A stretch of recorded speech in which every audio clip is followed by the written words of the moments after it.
2004. Welcome to the inaugural email message of No Bush, based on the belief that the truth shall set you free. As an introduction, you know me. I'm your friend, your neighbor, your family. Somehow I have your email address. All I ask is that you be willing to learn more than you know and to share this with people of like willingness. Oh, and please vote. It's never been more important. No Bush fact number 1. Actually, you know this story. Bush has told it so many times, but this time it has a slightly different ending. A few days after 9/11, Bush went to Ground Zero. And he saw a tired fireman, and he went over to him and held him and said, "I am with you."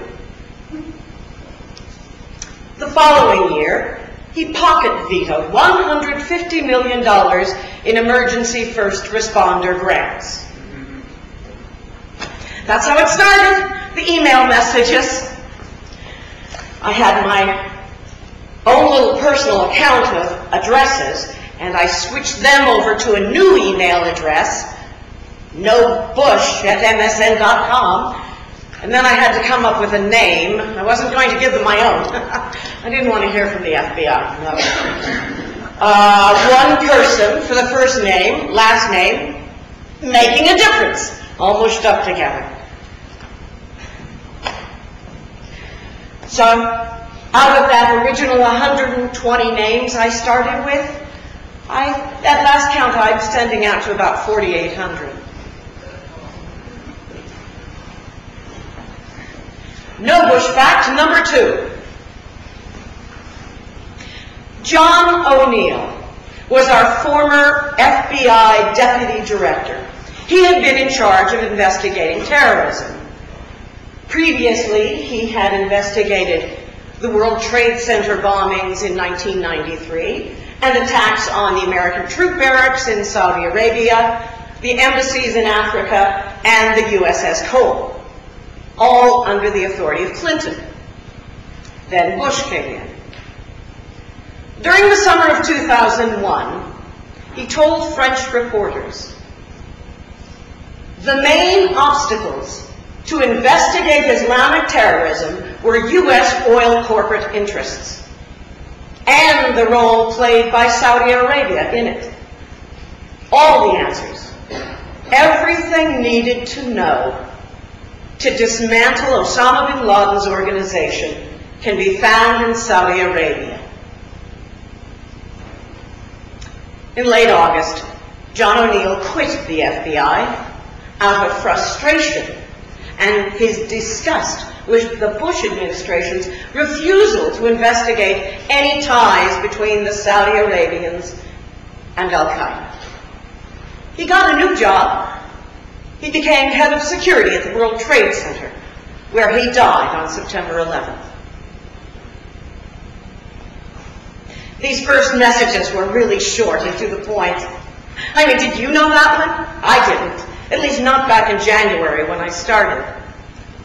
But there was a reason, as I discovered in January, that it was designed that we shouldn't hear such stories. No Bush fact number 3. The policies of the FCC, Federal Communications Commission, have changed drastically. It started when Bush appointed 3 of the 5 people on the board, including its commissioner, Michael Powell, son of Colin Powell. On June 2nd, 2003, these 3 appointees voted away checks and balances that had been in the works for 6 decades, and they let corporations own a drastically larger piece of the media pie, so that independent voices were no longer heard. It was taken to Congress, where there were bills and votes and meetings behind closed doors and threatened vetoes and more votes and another vote and broken promises. All culminating on January 21st, 2004, with 24 little lines inside of a huge omnibus spending bill. About that same time, CBS, which was, I forgot to mention, it belongs to one of the two companies that benefited the most, those two being Viacom, that owns CBS, and Rupert Murdoch's news corporation, that's Fox News. So, during that same time period, CBS made an announcement. They would not show the 30-second ad presented to them by MoveOn.org for the Super Bowl. The ad showed children at work paying off the deficit. It was not favorable to Mr. Bush. However, the Boston Globe called it gentle yet powerful. With him being so nice to push through this FCC law, of course, Viacom was doing them a favor. However, the Democrats wrote to CBS and said, the choice not to run this paid advertisement appears to be part of a disturbing pattern on CBS's part to bow to the wishes of the Republican National Committee. Close. Maybe the Republicans were bowing to the wishes of CBS. After all, the Bush 2000 campaign brought in more money from big media than any other campaign in history, well over $1 million. So I typed at the end of this message that was going out on the day of the Super Bowl, but you can still see the ad during halftime. Just switch on over to CNN where you can see it. You won't miss anything.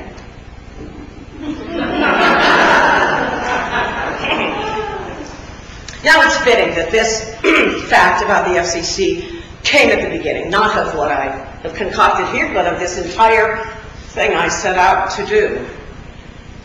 It is the reason we're here, because you don't know these things, and neither did I, until I started digging. The consequences from this CBS pays $1 million, they do this favors and money, that have always happened. It's nothing new, except that the consequences are larger now. Between 9/11 and the deficit in Iraq, it's kind of important that we look a little deeper. Because I certainly wouldn't want to have this next one, for example. No Bush fact number 4. One second.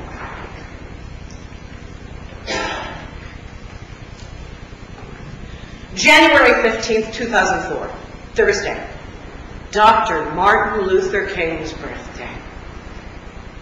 The city of Atlanta was ready to celebrate with memorial celebrations and speakers and entertainment.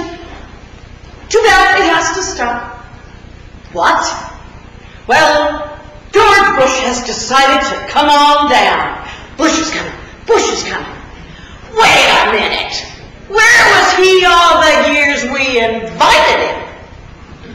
It wasn't election year then. This was clearly an insult and was not missed by those involved who were protesting on the side. But they were not in that wonderful moment where he got the photo op he wanted with Coretta Scott King at the gravesite. From there, he just handily meandered on over to a banquet that was being given in his honor where he raised over $1 million. Now the next day, it being a holiday weekend, when he got home to Washington, there was no Congress there. So he did something very clever and sneaky. he recessed in Judge Charles Pickering, who the Senate had failed to allow to confirm. Recessing in case you don't know, is a method by which the president, in the absence of Congress, can recess someone in. They can bring them in without permission because that spot needs to be filled and Congress isn't there. It's actually just a way of making sure that he gets to have his way, regardless of what the political setup is, the checks and balances. Unfortunately, there, of course, was a reason the Senate had not allowed him in. He has a terrible history regarding civil rights and voting rights.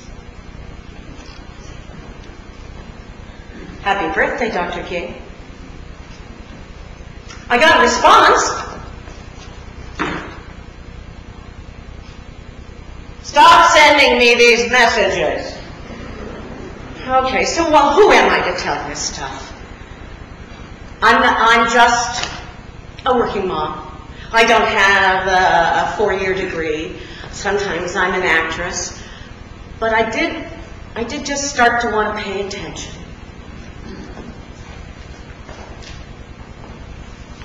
No Bush fact number 5 was February 9th, when Bush had to go on Meet the Press with Tim Russert. Because by then it was clear there weren't any weapons and there weren't any ties to Al-Qaeda. So he had to go and defend his reason for going. Well, he kind of huffed and puffed like he does. Well, we had to get Saddam out of there. After all, he used weapons against his own people. You know, I'd heard that a lot. I got a little tired of it, though. I didn't quite know what it meant. So it was time I started to Google. Let's see, Saddam, space plus chemical, I heard that one. Space plus own people.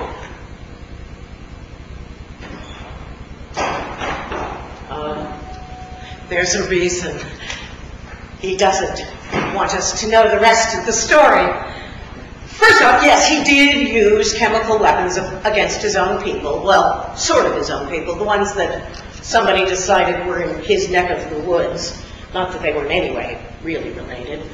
It was the Kurds, up on the northwest border by Iran, at the end of the Iran-Iraq War, 1988, and he dumped chemicals on them. Of course, we don't mention that the way he dumped the chemicals was in these wonderful helicopters that were sent over to him by none other than Ronald Reagan. Back in 1983, as a matter of fact, they were accompanied by a lovely young man named Donald Rumsfeld, who on December 20th hand-delivered a personal note from Ronald Reagan to Saddam Hussein, letting them know the embargo was over and he had our support. So not only did he have the helicopters, but then we did supply those chemicals. For the, starting in the next year, Ronald Reagan authorized the Centers for Disease Control and Prevention to provide the bacteria that leads to anthrax, bubonic plague, and botulinum toxin. After that, Bush's dad, as a president, continued to ascend things up until the very day that Saddam crossed over into Kuwait. We were sending him technology to the tune of $4.8 million. Long after that horrible moment when he gassed his own people. So the next time you hear that that's the reason we had to get rid of Saddam, just remember there's a little more to the story. Now this message was so amazing. When I went and I saw actual official documents from the Center of Disease. I knew at that point I had to start putting a Google path on the bottom of my messages because nobody was going to believe me, and I didn't want anybody to think I'd made that up. So it's all there. That became my policy for the rest of the time that I've written these. Here's a little word that Bush never wants to hear again. No Bush fact number 6, Harken Energy. It's a little Texas oil company. In 1986, the same year that he sobered up, Harken Energy came in and rescued Spectrum 7 Oil, which had previously come in and rescued Arbusto, another failing Texas oil company. When Harken took up Spectrum, Bush was made its director consulting and a major stockholder.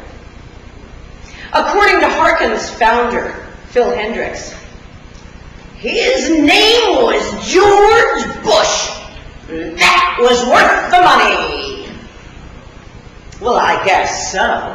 In 1988, George's daddy became president.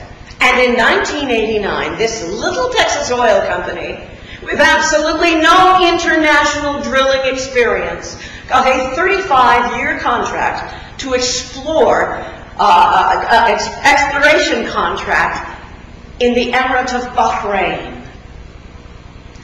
Nonetheless, it went down the tubes. But, and Harken started losing money in the millions. However, they had a very good accounting team called Arthur Anderson. You may have heard of them. And so they managed to make sure that the stockholders never knew a thing about it.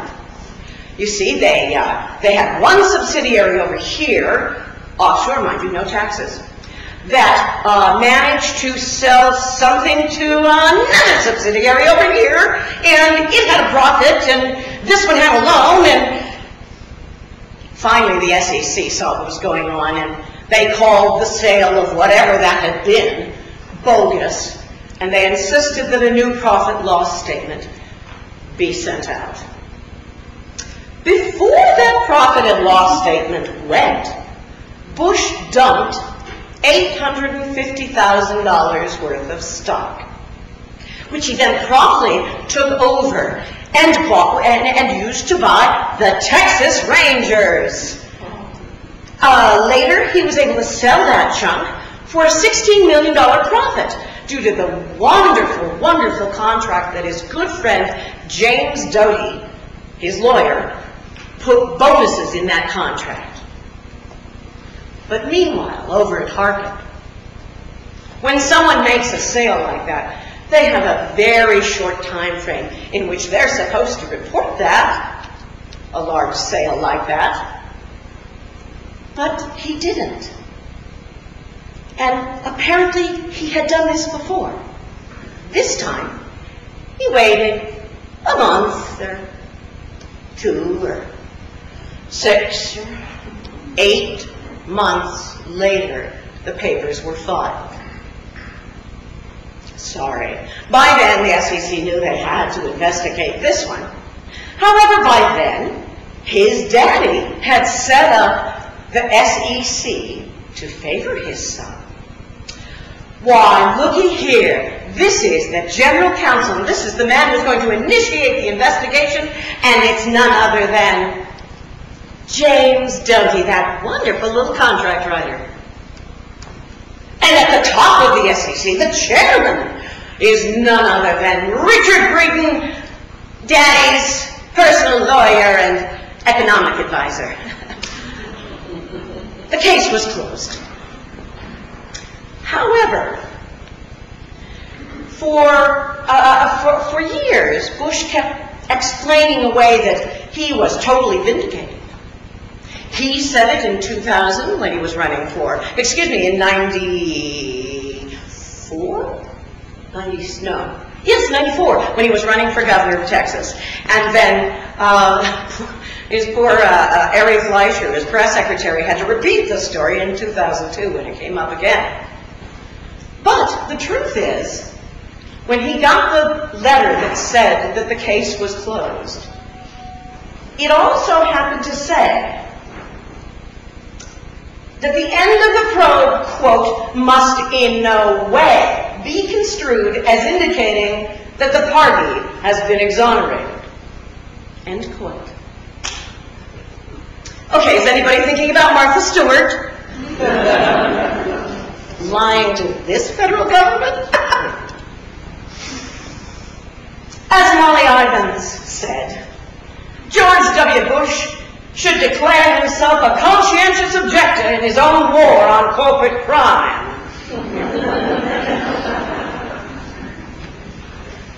Oops.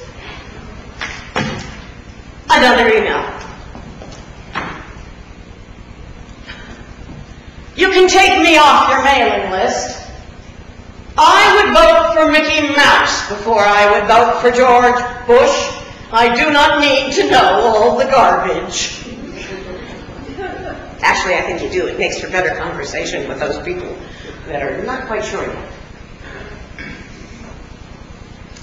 After 12 years of self-employment, it was necessary for me to go get an outside job. And so I found one where, fortunately, I sat at a keyboard all day long.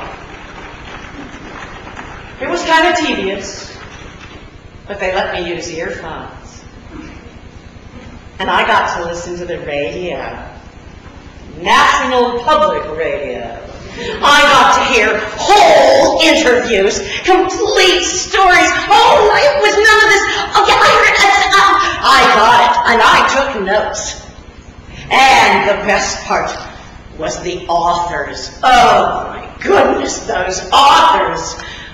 The day that one of my favorites is Kevin Phillips, whose title I can never remember because it's just so clever. And the funny thing is, he's a White House strategist for the Republicans some years ago.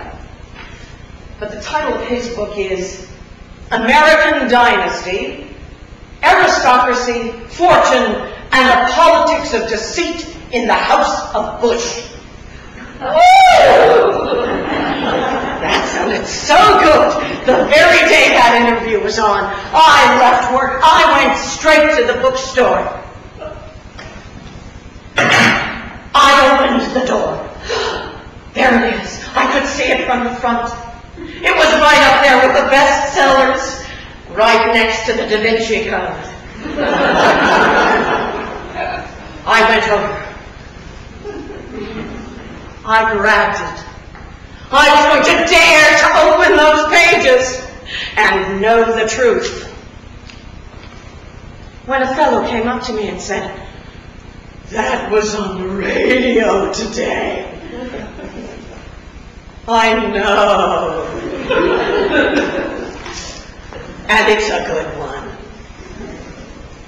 Another one of my absolute favorites is Bushwhacked by Molly Ivins. Many of you probably know her or know of her. She does get her column in our paper so far still. She's a columnist who was born and raised in Texas. Actually knew George when they were teenagers. They both left, went back to the East, and got their educations there. And she came back and keeps her eye on Texas politics. She and Lou Dubose wrote this other book, Shrub, that came out in 1999, just before the 2000 election. And within 3 pages of the beginning of this book, she says, "Our biggest problem with the Bush administration is that for us it's deja vu all over again. We spent 6 years watching the man as governor of Texas. The basis for our 1999 book, Shrub. We were tempted to begin this book by observing If y'all had read the first book, we wouldn't have had to write this one.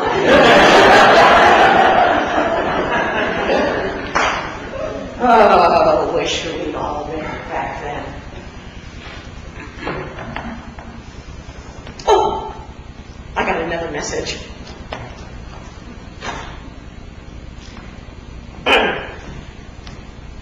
You're a moron. You're is spelled wrong. You want to debate someone with about this stupid crap you're sending out? Debate me! Molly Ivins teaches, in her infinite wisdom, it is important to learn how to talk to people who disagree with you. No Bush fact number 9.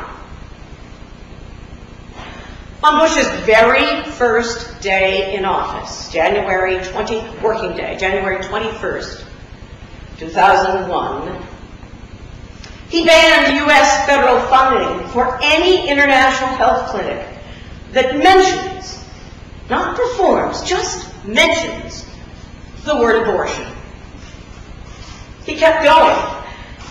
The next year he pulled U.S. federal funding for the United Nations Population Fund, which had been providing family planning services for 156 nations. Clinics all around the world, Eastern Europe, Africa, Asia, had to close. They no longer had the resources. So the things that had been teaching beyond family planning, such as HIV prevention, maternal care, disaster relief, literacy, and income earning skills, were also hushed. UN officials estimated the effect of the loss of U.S. funding in education has caused at least 800,000 more abortions that year, as well as the deaths of about 4,700 women and 77,000 children.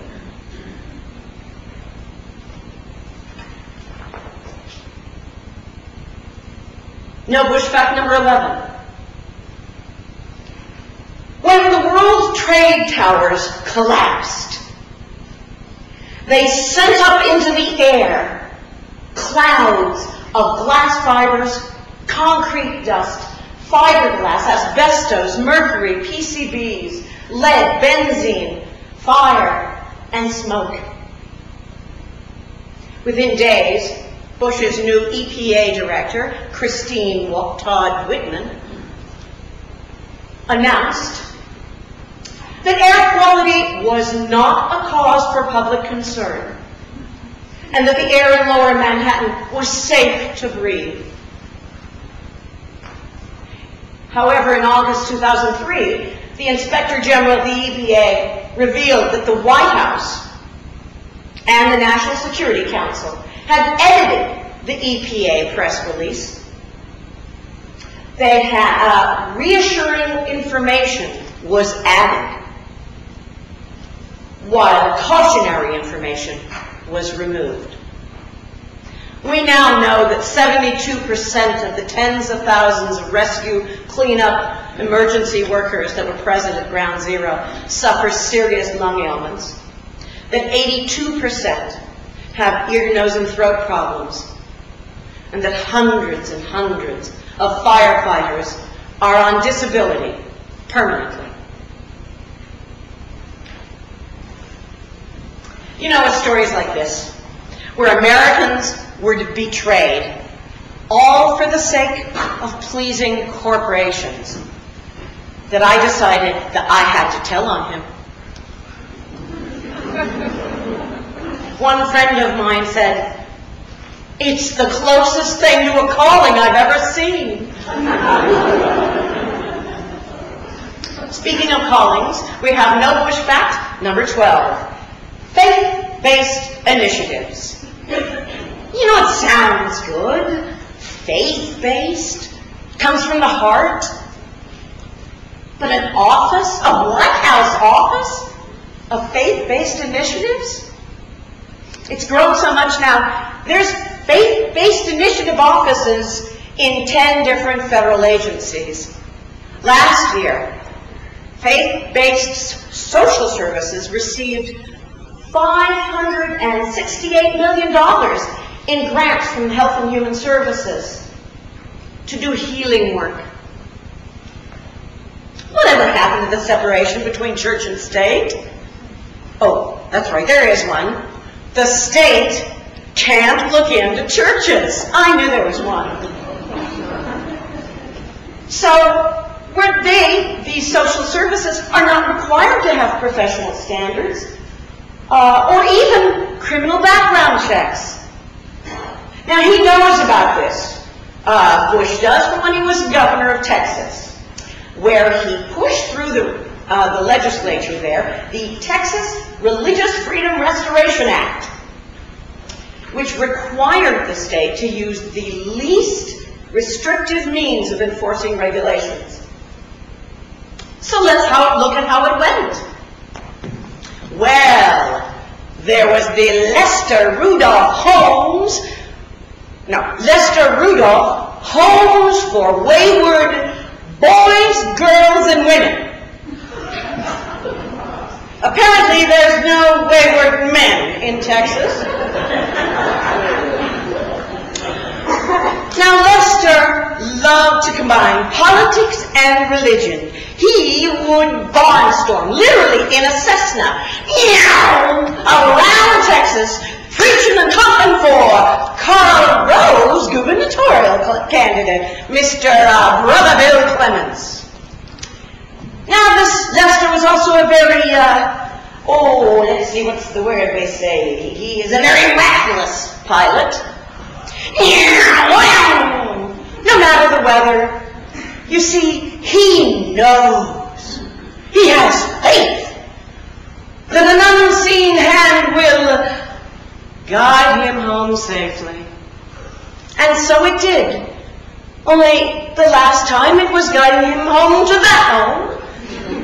Well, actually, first it was guiding him to that home, and then to that home. Unfortunately, there were also 4 young choir singers in the back seat. Now, Lester was replaced at Rudolph Homes, by Mr. Willie Cameron. Mr. Willie Cameron did start to run into a little bit of problem because he had a biblical approach to discipline. If thou beatest him with the rod, he shall not die. His final thus, shall we say, actually, as it turns out, it's what got his wife in trouble.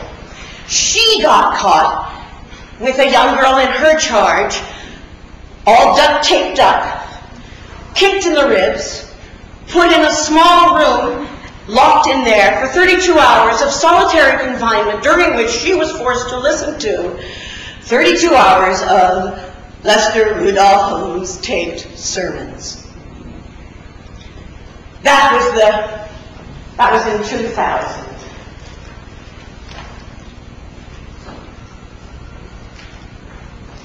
No Bush fact number 15.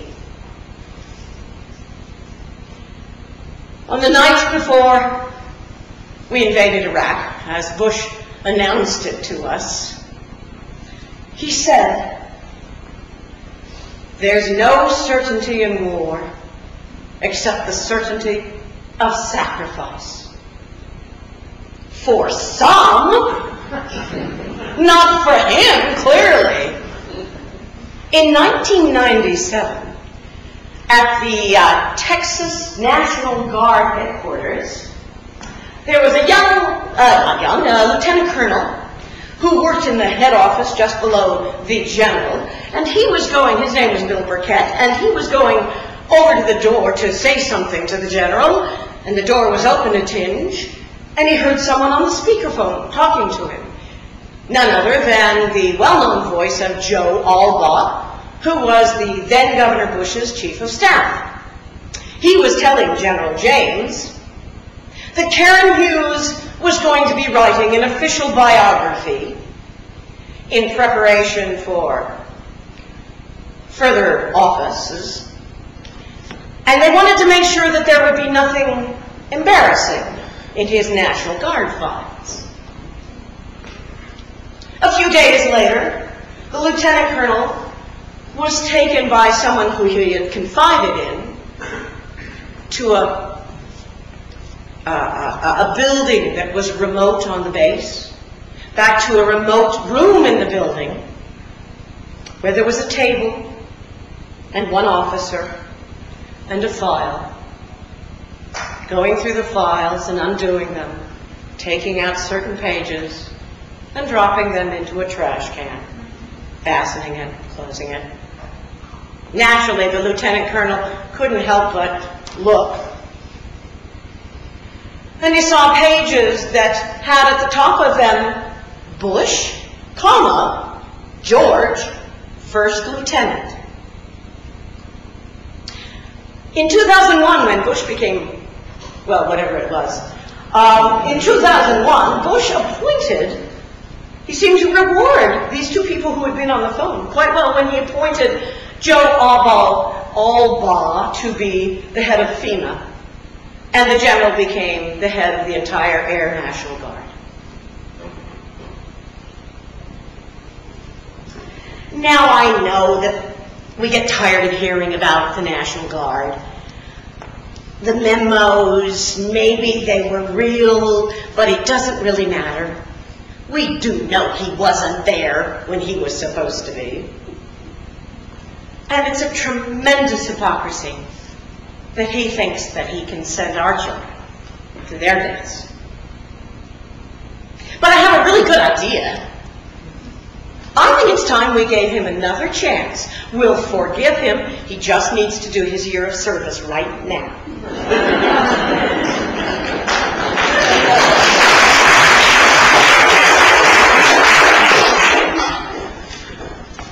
No Bush 16.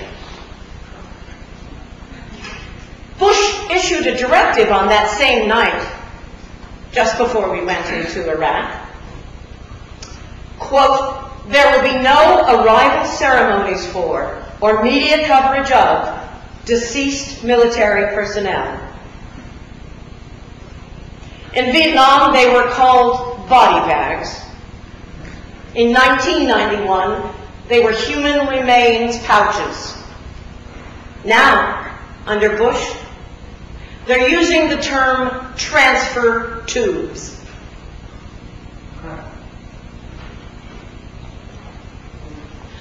No Bush fact number 17. With all the talk about weapons of mass destruction being one of the main reasons we went, you would think that getting to those weapons would have, especially the nuclear fuel rods that Colin Powell had made such a big deal out of in front of the UN, that should have been a priority, huh? It wasn't. 3 weeks after the U.S. invasion, when asked about the WMDs, Donald Rumsfeld said, quote, "When there happens to be a weapons of mass destruction suspect site in an area that we already occupy, and if people have time, they'll look at it."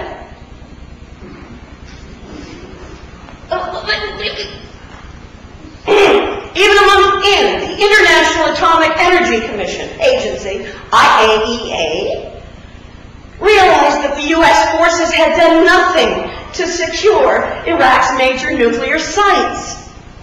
They requested that they might move quickly to do so, specifically emphasizing the Tuwaitha nuclear research facility that was a mere 11 miles outside of Baghdad. But on April 25th, the Washington Post reported that defense officials couldn't say if the vast nuclear repository's deadly contents had been looted because they hadn't been there yet.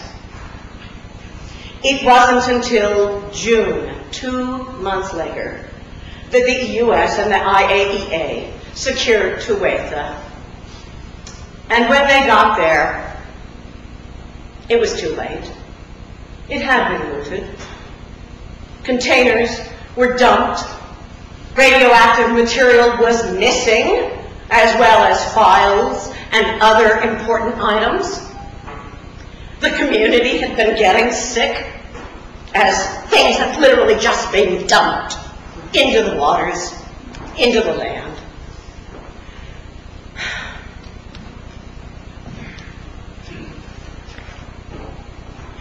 Some of the material was eventually found and purchased back, but we don't really know where the rest of it is. What's funny about this is actually today, I wrote that back in March.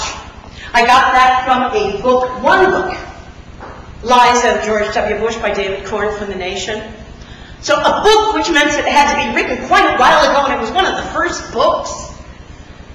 But today, they're announcing that, oops, things got looted. They're announcing that, you know, we don't know where some of this stuff is.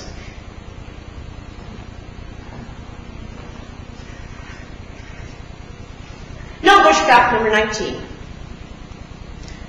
No child left behind. Educators hate it.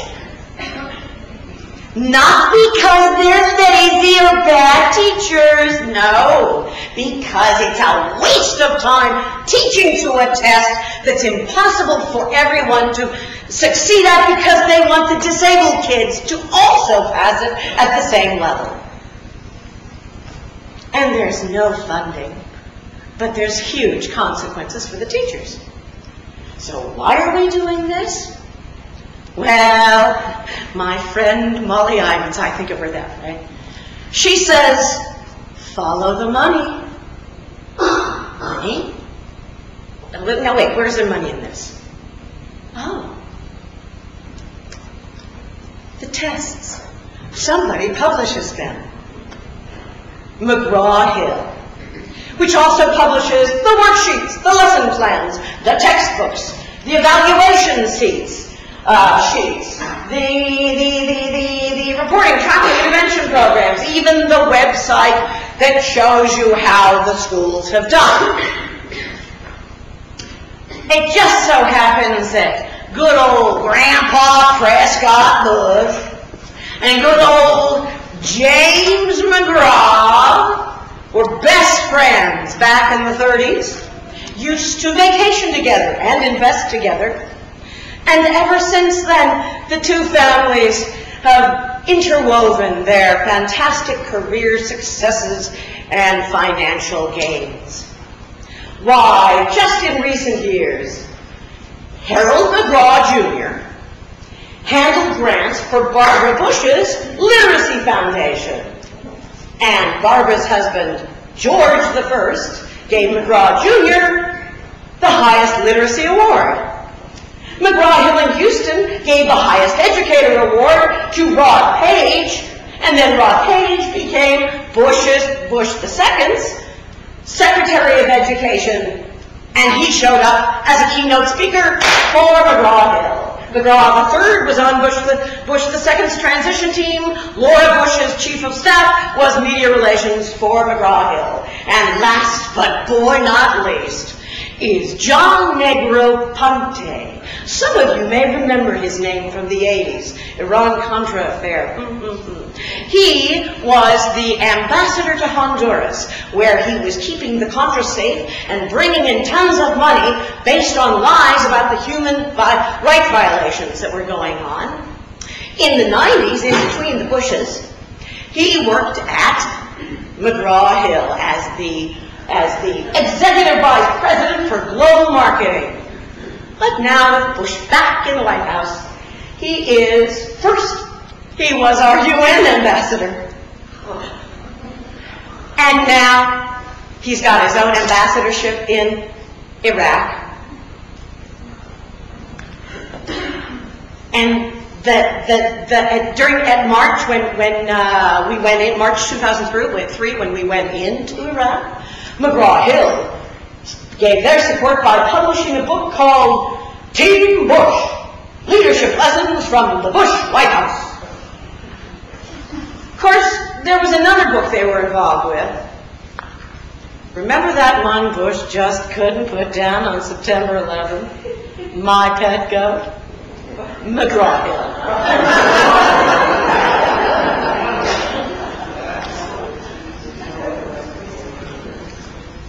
No Bush fact number 20. Okay, let's talk tax cuts. I'm going to keep it simple here. In 2003, Bush said, these tax reductions will bring real and immediate benefits to middle-income Americans. 92 million Americans will keep an average of $1,083 more of their own money. Wow, that sounds good. I could go for that. However, the Center on Budget and Policy Priorities, the Brookings Institute on Tax Policy Center, and Citizens for Tax Justice, along with many other analysts, say that Bush got away with saying this because he used that cute little word, average. Watch this. I got 10 people here. 9 of them are unemployed, and it's long past unemployment benefits. They have nothing. But this lucky one, this one makes $1 million this year. So I can honestly tell you, when I take $1 million and divide it by 10, I've got an average of them making $100,000 each. But it doesn't mean a thing. Just like his statements about how we're all doing so well with his tax cuts. What's that? No Bush fact number 21. There used to be an ombudsman at the EPA. An ombudsman is the person that you look to make sure, at the EPA especially, that it's staying on task, that it's staying true to its mission, that it's doing the cleaning, it's doing the regulating, it's enforcing regulations. Fellow's name was Robert Martin. He'd been there 9 years. He was doing a good job, too. One of the things he was looking into was a strange deal between Citigroup and the EPA. Something about a chemical company in Denver called Chateauque. Well, then Bush came in, and Bush appointed Christine Todd Whitman, whose husband, Mr. Whitman, was an investment manager at Citigroup. So this Robert Martin thought this might be inappropriate. So when he said that, Christine Whitman said, you know, it's time for that ombudsman office that's located outside, separate, individual from the EPA, to move on in under where I can keep better track of things here. Then when he was away on business, she got into the files, changed the locks, took away all his duties, and stripped him of his title. So on Earth Day of 2003, Robert Martin resigned. We don't have an ombudsman anymore.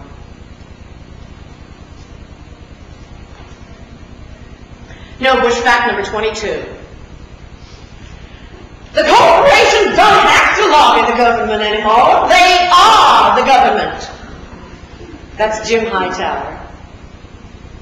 For example, let me name no, I can't do this. It's too long. We'd be here all day, and I understand it's extremely boring. But I do have a few I want to share with you. Keep in mind, it does seem to be that being a lobbyist is the best thing to have on your resume to get into the White House these days. where you can pay much more attention to your corporate goals while you're in charge for a few years. We have Karl Rove, Bush's chief strategist. He was a lobbyist for Philip Morris. Andrew Carr, the White House chief of staff. He was a lobbyist for General Motors. The Deputy Interior Secretary, one J. Stephen Griles, is notorious as the most powerful lobbyist in the energy industry, working for the mining and oil trade associations. But my absolute fave, the chairman of the Bush-Cheney 2004 campaign and former chairman of the Republican National Committee, Mr. Mark Rasico, Enron.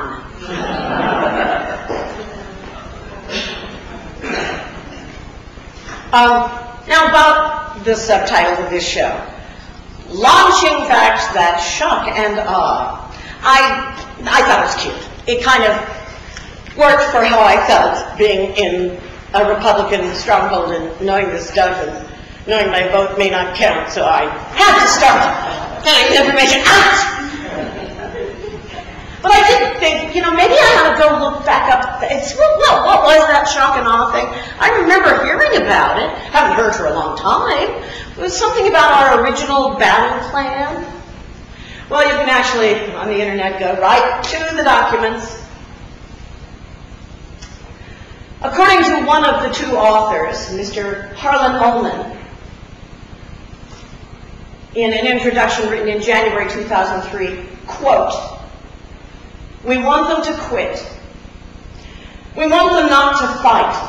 So you have this simultaneous effect, rather like nuclear weapons at Hiroshima, not taking days or weeks, but in minutes," end quote. Further, he seeks to, quote, "achieve a dominance that is so complete and a victory so swift that the message is so unmistakable that resistance would be seen as futile." Excuse me, when did we become the Borg? No, Bush fact number 23. Immediately after 9/11, Donald Rumsfeld created a whole new office called the Office of Special Plans and handed it over to his Defense Undersecretary, Mr. Douglas Feith. Now, Feith is one of the leaders of the infamous neoconservatives, a group who has been arguing for nearly a decade that we needed to invade Iraq. Rumsfeld and Feith staffed this office with a tight-knit group of like-minded neoconservatives, and it became their job to take the intelligence information that came in from the CIA, from the Defense Intelligence Agency, and all the other intelligence gatherings,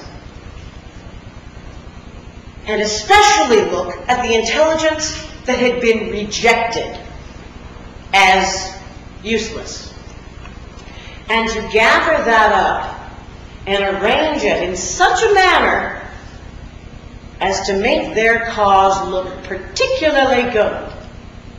And then they would bundle it up and funnel it straight to the White House and the National Security Advisor. Now, we only know about this because of a brave lieutenant colonel named Karen Kowalski, who was absolutely disgusted at the cherry-picking of information she saw. She called this manipulation of intelligence a, quote, subversion of constitutional limits on executive power and a co-option through deceit of a large segment of Congress. Unfortunately, that's the intelligence that caused us to go to Iraq. So when you hear the CIA and all the others say, no, no one forced us to make that intelligence look a certain way, they're not lying. It wasn't them. It was the Office of Special Plans. No Bush fact number 24. On June 26, 2001, the State Department issued a worldwide caution to Americans who are traveling or living abroad. At the same time, the National Security Agency's Echelon Electronic Spy Network warned that Middle Eastern terrorists were planning to hijack commercial aircraft to use as weapons to attack important symbols of American culture. That very same month, Bush made it easier for Middle Easterners to get into the United States. His administration announced something completely new, the Visa Express, expediting visa applications throughout Saudi Arabia. Here's the actual announcement from the U.S. Embassy in Saudi Arabia. Now, all Saudis and non-Saudi applicants may obtain visas at their own convenience by submitting their applications through any of 10 designated travel courier locations operating throughout the Kingdom of Saudi Arabia. Applicants will no longer have to take time off from work, no longer have to wait in long lines into the hot sun and in crowded waiting rooms, and no longer be limited by any time constraints. Effective immediately. Applicants didn't even have to get their photographs taken, let alone at any kind of an interview. That's how 3 of the Saudi hijackers who were in the planes on September 11th got into the United States. The month after 9/11, the Visa Express program is still working. 103 visas were issued without denying one of them in just one of the 3 embassies in Saudi Arabia. It wasn't shut down until June 2002. And that was only when one very brave reporter stood up and said something at a White House press conference, and he was quickly removed.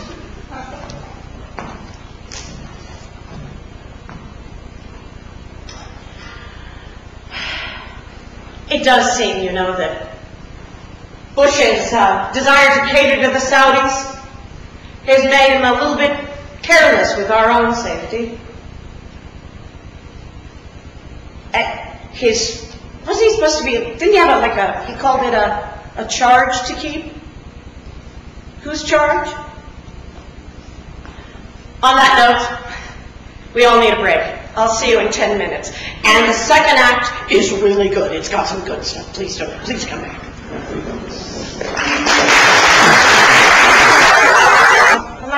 I'll just go to the first page. And on that first page, I found a quote that the whole book starts with from Dwight D. Eisenhower. It says, "The only unforgivable sin in war is not doing your duty."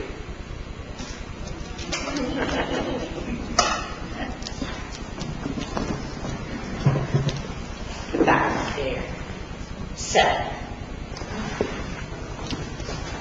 So is everybody registered to vote? Yes. If anybody isn't, or you know anybody that isn't, there's still a chance. You had to have it postmarked by yesterday, but that's why I have voting registration forms up on the table out there. You can actually walk into the registration building, which in this county is at 2001 South State Street, up until the 25th. So if you know anybody that's lagged behind, grab one and cart them over there. I also want to point out that my email address is in the program, and if you can grab the program, there's probably still some up there. You can email me if you want to hear whatever messages I do for the rest of the time till the election, or if you have any interest in having me come visit a group that you might have. This is the last scheduled performance, but I would do this every single day until November 2nd if somebody would sit in a room and listen to me.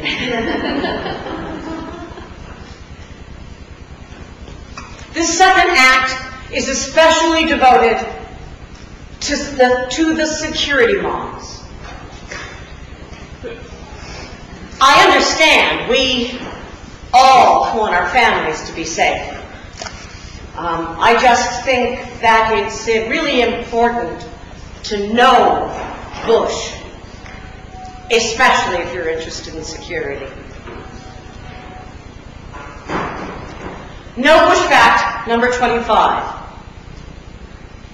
Last year in April, Bush was running around the country pushing his tax program. One of the places he landed was a town called Canton, Ohio, where he went to the Timken steel ball bearing plant to speak to the workers in front of the press. And so the press took pictures and they got him on tape saying the following: "The greatest strength of the American economy is found right here, right in this room, found in the pride and skill of the American workforce. Here at Timken last year, productivity was up 10%, which means that America can compete with any nation in the world because we have the finest workers in the world." A year later, in May of this year, those finest workers were told that the Timken Company, a 100-year-old company, was going to close the 3 ball bearing plants in Canton and lay off 1,300 workers. The ball bearing plants were the heart of Canton's economy. Timken tried to blame the union, but the union was completely blindsided. They hadn't been in any kind of talks. But someone had been in talks. Timken Company had been in talks with the Chinese, where they are presently building 2 new steel ball bearing plants. Now, Mr. Tim Timken, who is the chairman of the board, whose decision it was to close the plants, why, last year he made $2.6 million. And he got $57,000 extra back in those tax cuts. Meanwhile, 99% of the entirety of Ohio residents only got $100 or less in tax cuts. Now, Timken happens to be one of the Bush Rangers, those people that can raise $200,000 and bundle it up for the Bush campaign. He was at a fundraiser last December. Dick Cheney was there.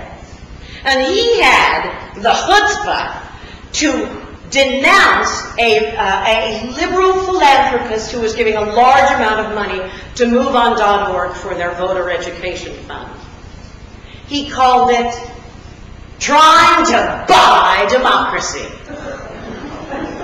I guess he knows about these things. I got this response back from this email message.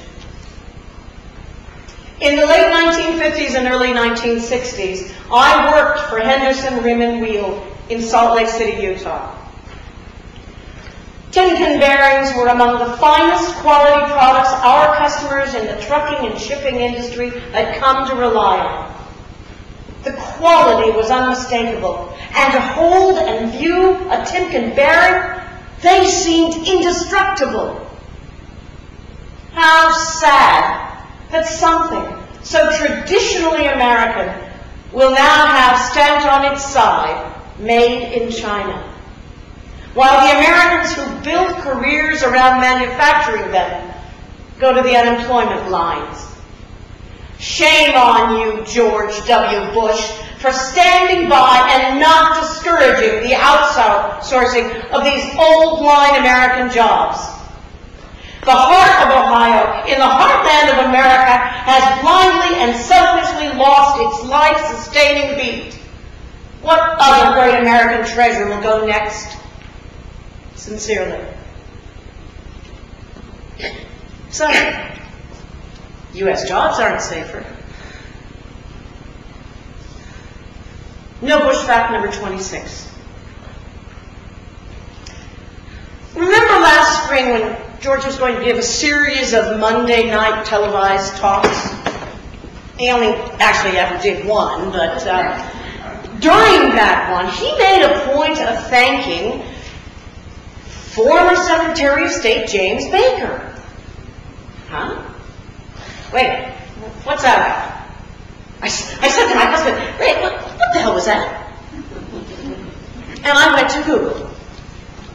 And all I did was Bush plus Baker. Oh my. He has a lot to thank James Baker for.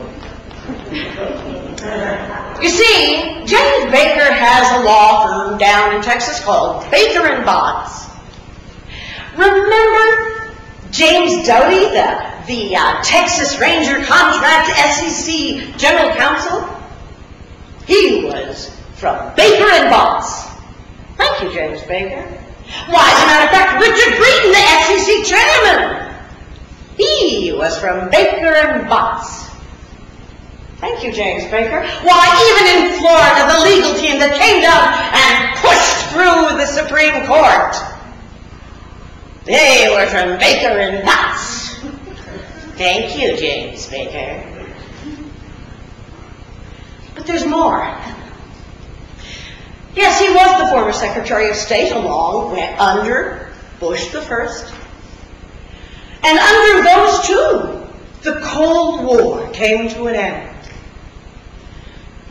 They did too, and when they graduated from the White House, James Baker moved on to a little company called the Carlyle Group, where he became the chief counsel. Now, the Carlyle Group, just to make it quite clear, is a investing company that started in the 90s with former ranking Republicans who were going around buying up the defense businesses that no longer had any work after the end of the Cold War.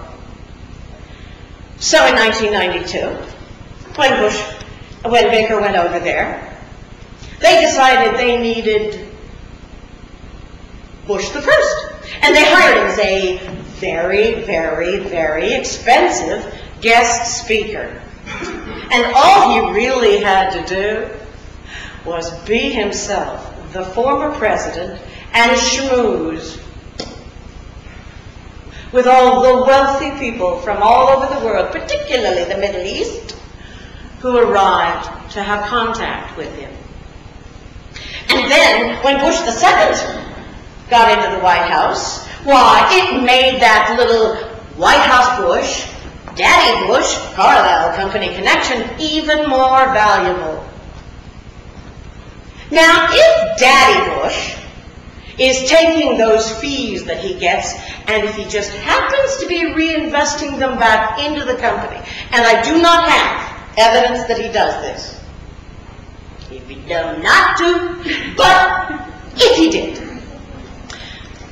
then White House Bush would stand to inherit a fair amount of money, because you see, those stock portfolios in the last few years, they've really grown.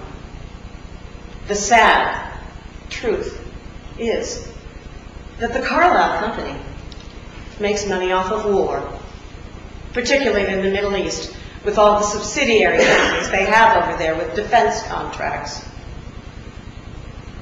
And if White House Bush is inheriting from Daddy Bush, who's making money off of war, don't let the FBI hear this, but I think I'm saying that George Bush is making money off of the war that he started and kept going. Now, he keeps talking about this thing called the death tax and how we have to get rid of it. Because that death tax, why, they're going to take away the family farm just to pay for a funeral. The hell. That's never happened. But think of all the money he doesn't want to have taxed when Daddy dies. Oh, thank you, James Baker. One more thing, as if that wasn't enough. The families of the victims of 9/11 have a $3 trillion lawsuit, with one of the defendants being the government of Saudi Arabia because of their investments into charities that eventually sent money over to Al-Qaeda. Their lawyer, of course, is James Baker. Baker and Botts. Somehow I just don't think we're safer yet.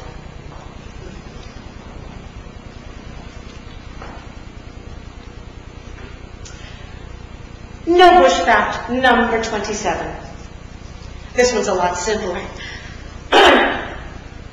Our first civil administrator in charge of reconstruction and humanitarian aid in Iraq, post-Saddam, was retired General J. Garner.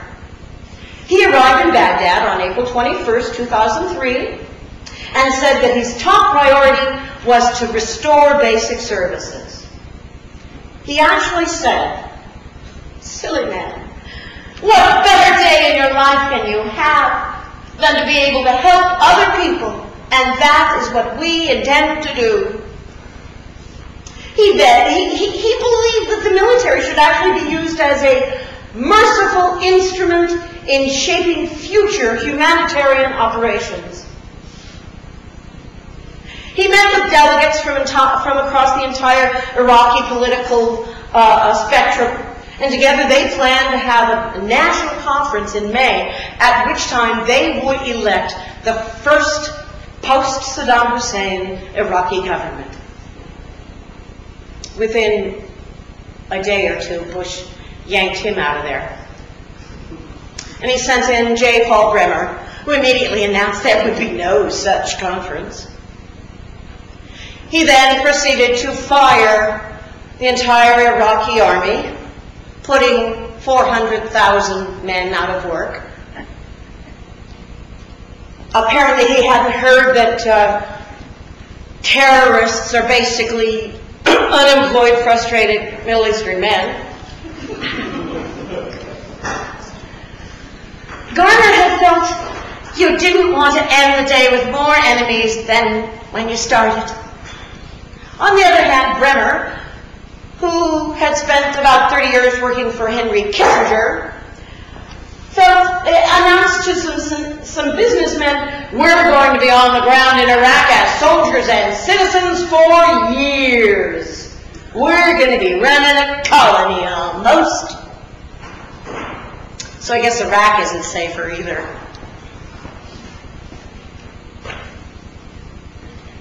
No Bush fact number 28. The Bush administration, through the U.S. Department of Health and Human Services Office on Women's Health and the Ad Council, worked with the National Breastfeeding Campaign, Awareness Campaign, on a PSA that would teach first-time mothers the importance of breastfeeding exclusively for the first 6 months. They were particularly excited, the people with the breastfeeding, because for the very first time, it was not just going to be about how nice it is, what a good thing it is. It was actually going to be about the real statistics that show that babies that are not breastfed have a higher risk of obesity, diabetes, ear infections, leukemia, diarrhea, asthma, and pneumonia. Unfortunately, the Ad Council put the ad up on their website, and the pharmaceutical companies saw it. And you know, I didn't know this, but the pharmaceutical companies actually own the formula companies. Similac, all those lacs. And the pharmaceuticals gave 87% of their vast campaign contributions to the Republicans this last time. So the lobbyists showed up in Tommy Thompson's office, and they showed up in Congress, and they showed up at the National Institute of Health, the Centers for Disease Control, and the American Academy of Pediatrics. Suddenly, it was announced that the science behind that PSA was invalid, and the ad was sent back for editing. They were not allowed to even mention diarrhea, or, no, diabetes, one of them, diabetes or leukemia, and all the specific statistics were taken out. Once again, the American public was left in the dark, and the corporate interests were rewarded. And it became, once again, it's a really nice thing to do. You know, what's interesting is it actually becomes a very good deal for the pharmaceuticals, because you see, first they make a bunch of money on feeding little babies, which, sorry, should be free. And then they get to spend the rest of that baby's life providing medical equipment and materials and medicines to cure the problems their own formula caused. Now that's a win-win, unless you're the baby, and then it's a complete lose-lose. So, babies aren't any safer either. Notice fact number 30. I'm going to take you back in time. It's Wednesday, November 21st, 2000. 2 weeks after the election, there's still no president. The Florida Supreme Court votes against George Bush, who had been trying to get the recount stopped. No, you must go back and take those 3 counties, those 10,000 votes, count them up, and hand it all back to us on Saturday, the 25th, by 5 o'clock. Uh-oh. No problem. Bush had Plan B in action already, because on the 18th, the Saturday before, word had gone up to Washington. Psst! We need backup! Psst! We need reinforcements! We'll pay people to come down, and we'll set them up in a nice hotel. Oh, hell, we'll just put them on the payroll! And so they did. Tom DeLay whipped up 200 Republican congressional staffers and sent them to Florida. Oh, on nothing but the finest corporate jets, Halliburtons, Enrons. They got down there. The next day, it was Wednesday, November 22nd. The sun rises on the Dade County building, and the 3 workers who belonged to the commission that were going to do the counting came to work, a little nervous, increasing nervous. Why are all these people here? And they head up to the 18th floor, and they're followed by all these Republicans. And they seem irate and tense, and it starts to becoming overwhelming. They're up there on the 18th floor trying to count, and there's more and more people out in the front office scaring them. Finally, one of them comes out and says, I'm sorry, we need to be able to concentrate better than this. We have a very important job to do. We are going to take our votes and our observers upstairs to a more private room on the 19th floor. The Republicans smelled fear in the room. Somebody yelled, let get up! And they start running upstairs. Oh, and that somebody, by the way, was not just somebody. It was Republican New York Representative Tom Sweeney. So Tom Sweeney, he was Sweeney. They went upstairs, they were banging on the walls and on the glass windows and making a lot of noise and trying to scare everyone and chanting, stop the fraud, stop the vote. They went like this. Now this is all recorded on November in the Wall Street Journal, and a Washington Post photographer was there and snapped a shot. And that picture of all those ranting people scaring these poor guys is on the internet all over the place. Most of the pictures actually have little circles and numbers on them for every single person, naming who they are. Because you see, when that picture hit, people up in Washington went, wait! Those aren't. Who? No. These weren't. They were not only not Floridians. They were legislative directors. They were chief counsels. They were political directors. They were conference analysts. They were the big people in Congress. Just not elected, just one step down. They were not gophers and pages, and they sure as hell weren't Floridians. But they stopped the vote. They scared the local administrators. That afternoon, Bush submitted a file to the Supreme Court. And the rest is history. So I guess democracy isn't any safer either.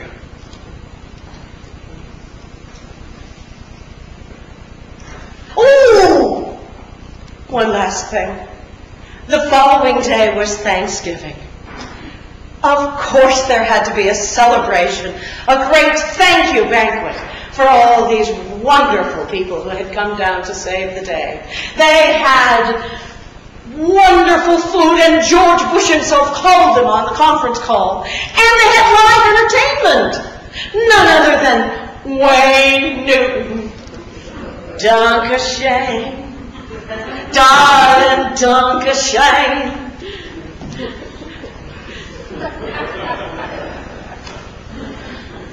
No, Bush fact number 31.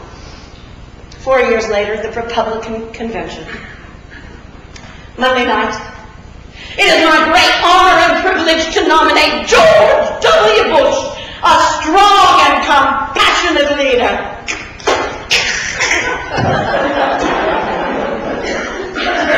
The next day, Tuesday, was a celebration of the people of compassion. I'm sorry, just because you can pronounce the word does not mean you are.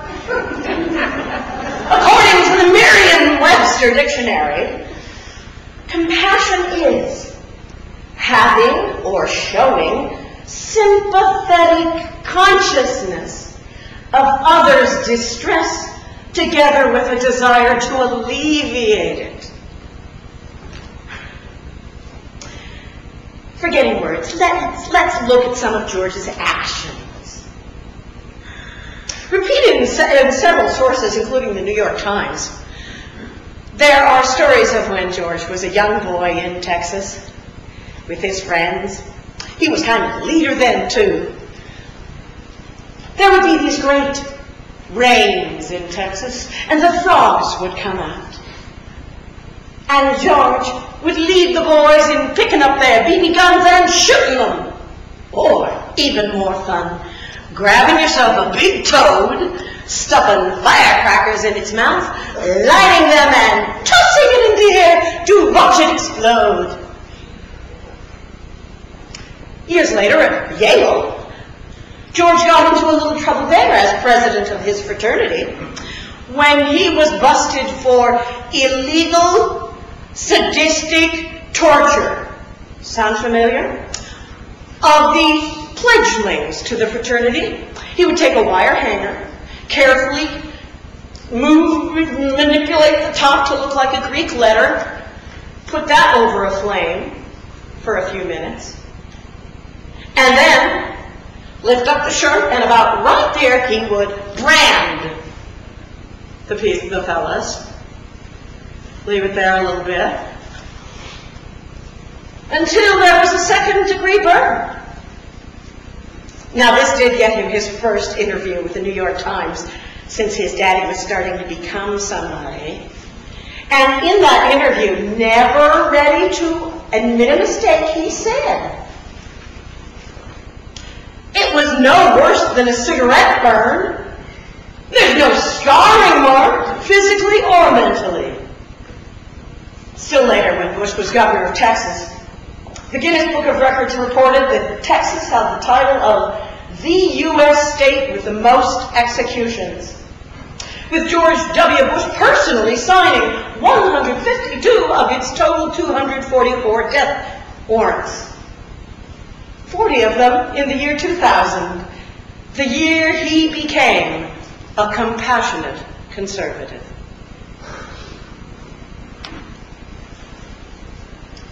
No Bush fact number 32.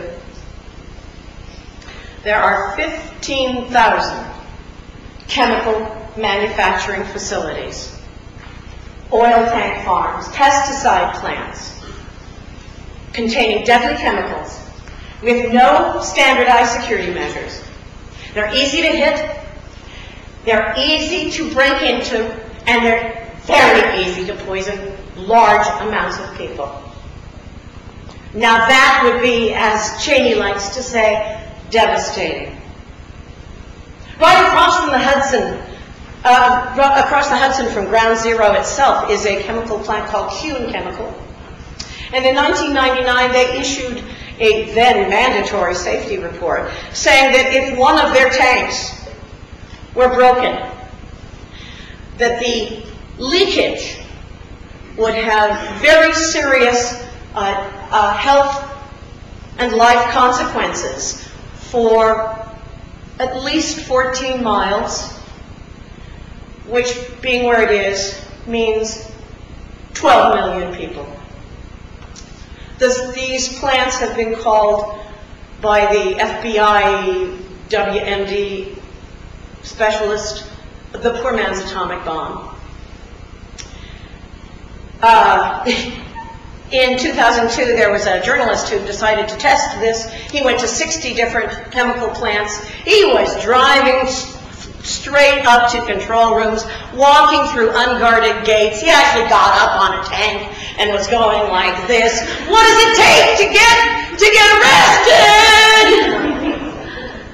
George Tenet in 2002 said that the Al-Qaeda could very well be planning to attack the chemical plants. So, are those warnings being watched, listened to? No. Because you see, George Bush is far more interested in deregulation for the sake of his corporate friends than he is in security. Now, Congress did try to pass a bill to enforce some kind of security for the chemical plants. It was going to go along with the Homeland Security bill, but as soon as it was moving right along until the lobbyists heard about it, and it changed pretty quickly and was dumped. Christine Whitman, even Christine Todd Whitman, tried to do something. She tried to negotiate for a year. Not with the chemical plants, but with the White House to see if they would do anything, and they wouldn't. So she said, well, I've got one last little bit of EPA authority to inspect. We'll just go and inspect. But her notes were leaked out, and the lobbyists got to their work again. Eventually, the Homeland Security bill was passed without the chemical attachment. And suddenly, Bush supported it completely. And once it was created, he went back over to the EPA and took that last little bit of authority out and put it right in the brand new, overwhelmed, and underfunded Homeland Security. Even Christine quit then. Now, the only basis for security that we have is on a voluntary basis. The trade association did put out kind of a code of procedure, but it doesn't include such things as fixing fences or criminal background checks. I really don't think we're safer. I got a couple of responses. By now I clicked an address for donations. Wow! You're here in Utah! Unbelievable! But the other one I got said, but I let you keep your lies and trash about this great president where it will do its best work. Up your ass. Oh.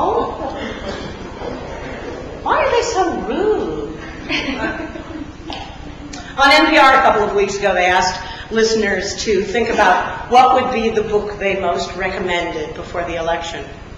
And of course, I got him. Let's see. Molly Ivins, Bushwick, yeah, that's a good one, yeah. Or maybe if you're a deep reader, the Kevin Phillip one. But a really good one is the House of Bush, House of Sugg. That's a good one. But then I heard Robert F. Kennedy Jr. talk. And I went and got his book, Crimes Against Nature. How George W. Bush and his corporate pals are plundering the country and hijacking our democracy. This is the one, if you read nothing else, or if anybody you know needs to know something, this book. And there's also a million shortened versions, articles. It's based on a Rolling Stones article from last December. So I'm not even going to bother to have written a whole lot of the next one myself. Or have researched beyond, because even though he obviously comes from a great Democratic family, Robert F. Kennedy has spent the last, I think it's close to 30 years, being very clear on what his objective is, and it doesn't matter whose life he's saving, if it's a Republican or a Democrat, but he's saving them. He's an environmental lawyer, in case you aren't familiar with his history.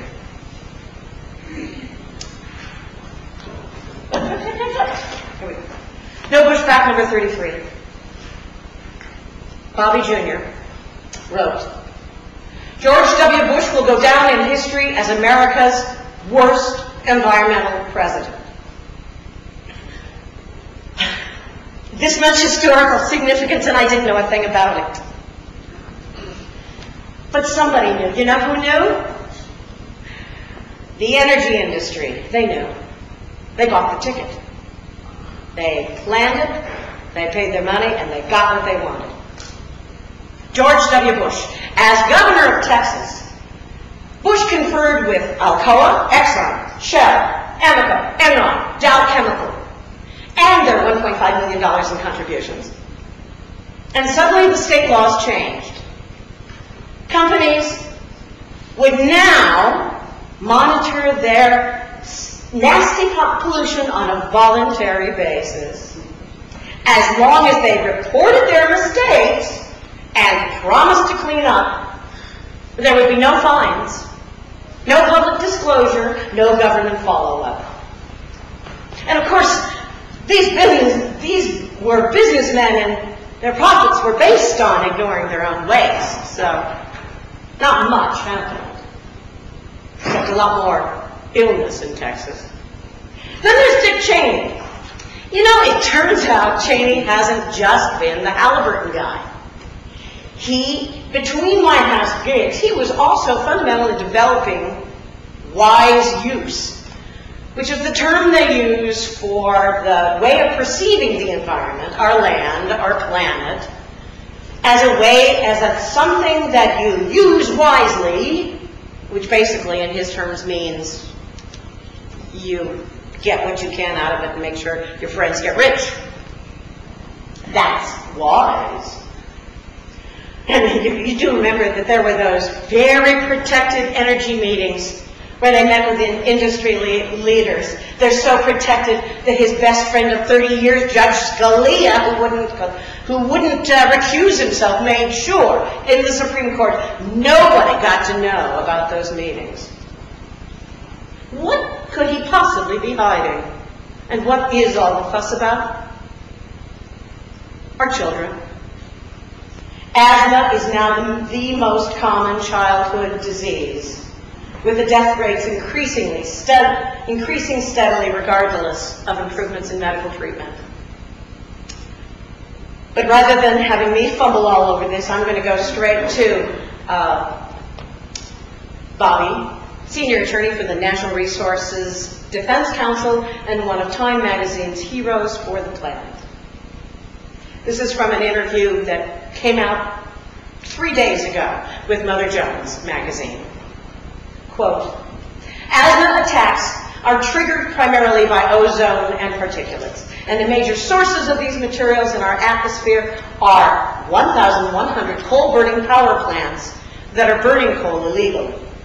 The Clinton administration initiated investigations and prosecutions against 70 of the worst of these.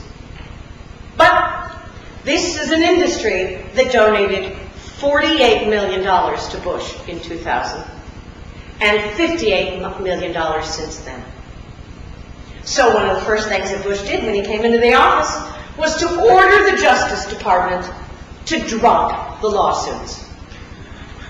The Justice Department lawyer said, this had never happened in American history, where a president accepts money from industries targeted for investigation and prosecution, and then orders the Justice Department to drop the investigations once he gets into office. End quote. According to the Environmental Protection Agency, these illegal coal-burning power plants, those 70, kill 5,500 Americans every year. That's a lot more than September 11th. But the Bush administration, filled as it is with industry lobbyists, rewrote the regulations to protect the profits of the corporation, not the air we breathe or the water we drink. And those plants are also responsible for the mercury that spews out and comes down to the waters and settles into fish. In August, the EPA announced that all fish in 19 states are now unsafe to eat. And at least some of the fish in 48 states are now unsafe. The only two states where they're considered safe are Alaska and Wyoming, where the legislatures wouldn't do the tests. Now, 1 out of every 6 American women has so much mercury in her system that her children are at risk for diseases such as autism, blindness, mental retardation, and heart, liver, and kidney disease. The Clinton administration requirement that coal-burning utilities remove 90% of the mercury they discharge within 3.5 years would have only cost 1% of the company's income. But there was that $100+ million. So Bush scrapped the Clinton regulations, those two, and got new ones written by the law firm of Latham and Watkins, lobbyists for the coal industry. And their senior lawyer is now in charge of the air division at the EPA. They got their ticket all right. Those are just a couple of the examples. This book is full of them. There are 400 rollbacks that Bush has done in environmental rules. You know, you hear about Bush talking about, he did it last night again, talking about health care, that the reason our health care costs so much is because of those lawyers and those frivolous lawsuits. And that's why we have to do tort reform. It's the most important thing. What if that has nothing to do with medical insurance, with a baby that doesn't get born right? What if it has to do with protecting the industries who are killing thousands and thousands of people? I think that's the higher priority for him.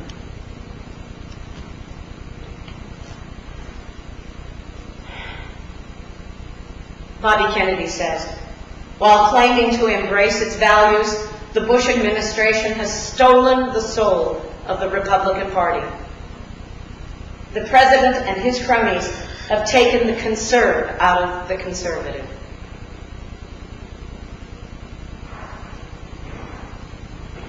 Earlier I spoke about shock and awe. This final message has a little bit of both.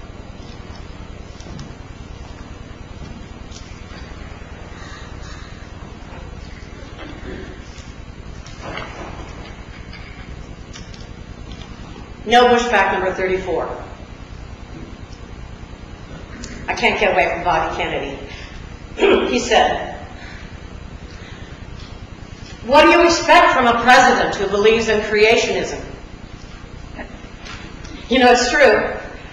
At the Grand Canyon, the Bush-appointed leaders of the National Park Service require a new book to be on the shelves called The Grand Canyon, A Different View. It tells of the biblical creation of the Grand Canyon.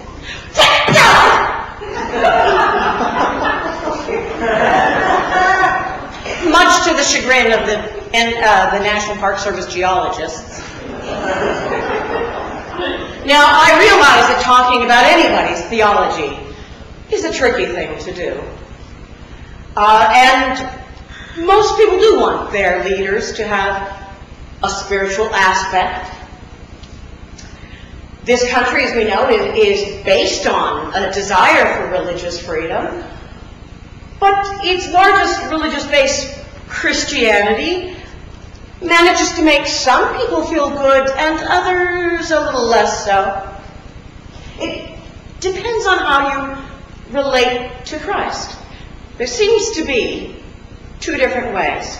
Now, one angle looks at Christ and his teachings and how he lived as to be a guide as to what we need to do in our own lives and how we should treat each other and maybe even how we could connect to a universal wisdom.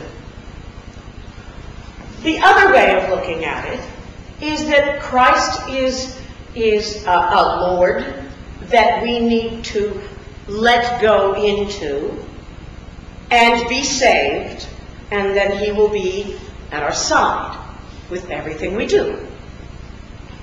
Now, one is kind of more like when you're going to make a decision, you consider, you think about it, you think about, well, what would Jesus do? Whereas the other one is more like, I don't have to think about it. Christ is by my side. To doubt is to give up my salvation. Now, I wonder where Bush is on all this. I looked in this book, Bush on the Couch, by Dr. Justin Frank. Some people like to point out that Bush was never on his couch, and it's a very unfair thing to write a book such as this. However, he fully explains in the beginning that he's using a very well-honored science called applied psychoanalysis that is most used in the George H.W. Bush CIA building to study foreign presidents. So I guess we have a right to check it out. Dr. Frank points out that Bush's, well, let's face it, he was an alcoholic for 20 years. And he had that famous conversation with Billy Graham just about the same time that the alcoholism was causing huge problems in his life, and gee, all his businesses was going to hell in a handbasket too. They came together, he had a conversation, he was born again. And he stopped drinking, and that's very good, and that is the basis for the faith-based initiatives. But anybody who's actually worked with someone with an addictive personality knows that it's very hard to face your demons, and that frequently people will just drop one addiction and replace it with another. Dr. Frank says that religion has given Bush a purpose in life, as well as managing to numb all those feelings of anger that the liquor was handling. So how does that affect his presidency? Well, during the 2000 campaign, George said, I feel that God wants me to run for president. I can't explain it. I know it won't be easy on me or my family, but God wants me to do it. Maybe that's why he had no qualms about cheating to get there, because God wanted him there. In 9/11, though, theologians Republicans began to notice a shift in the way he was talking about his religion. It went from being about personal salvation to biblical prophecy. He said, "Our responsibility to history is already clear, to answer these attacks and rid the world of evil." The next year he went even so far as to steal language from the Gospel of John. Quote, "This idea of America is the hope for all mankind. That hope drew millions to this harbor. That hope still lights our way. And the light shines in the darkness, and the darkness will not overcome it." Excuse me, those words were originally about the light of Jesus and the Word of God. But apparently America is now the Godhead, and Lord knows what that makes him. The problem is that people around the world heard that, and here he is going to war with the Muslims. It starts to sound like a great big religious war, which are the bloodiest, most irrational ones. How does this fit into foreign policy, I wonder? Well, on March 25th, 3 days before Condoleezza Rice was to go on 60 Minutes to talk about terrorism, she and her expert on the Middle East with the National Defense Council, Mr. Elliot Abrams, formerly from the Iran-Contra affair, met with apocalyptic Christians in the White House. A group led by Reverend Richard G. Upton of the Apostolic Congress. Now, the Apostolic Congress, when you go to their website, they have a seal on it that's round with a gold edge and an eagle on a blue background. It's identical to the presidential seal, except for the words around the outside. And Reverend Upton says that he's in contact with the White House twice a week. He is the voice of Christianity in the nation's capital. Now, they were there that day to talk to Elliot Abrams because the Apostolic Congress does not want a Palestinian homeland because, you see, that interferes with biblical prophecy, with the return of Christ, and with their rapture. So Abrams sat down and convinced Upton that the Gaza Strip is not significant in the Bible, and so it would be okay to sacrifice it. So within a few days after Upton was convinced of this, then Bush came out with a reversal of his position and backed an Israeli peace plan that involved their leaving the Gaza Strip. Now, if you go to the website of the Apostolic Congress, now it's cleaned up. When this story first got out through the Village Voice, you could follow the links and get there, and there was all this weird rapture stuff on it. But it's completely clean now, and there's a lovely page dedicated to George Bush, and pictures of Upton and Bush, and Karl Rove and Upton. But there's still other websites that you can go to. There's one called, where is it? The Rapture Ready News, where you can get updates daily about the Middle East and about all the hurricanes and volcanoes, as they go together. And you can go to the Rapture Index, which has a list of 40 different qualities of life that are getting messed up, and they go on a 1 to 5 scale, each one, and if the total is a certain amount, and yes, right now it is at 155, and if you're not familiar with it, that means hold on to your hats. They also, of course, all of them have a section on the possibility of Bush being the guy that would take them there. Wait a minute. What if, God, I wouldn't want to think this. What if all this poisoning of the planet and this horrible deficit and this that's going to war impossibly. What if it's all part of his plan to... No. Now, wait, you remember Lesser Rudolph and his plane? Right? I think it's important to know, Bush, because we don't want to be those kids in the back of the plane. And we sure don't want to be the people that facilitate this mean, selfish man to finally be able to walk up and say, I got away with it! His rapture. No, Bush? There's so much he doesn't want us to know.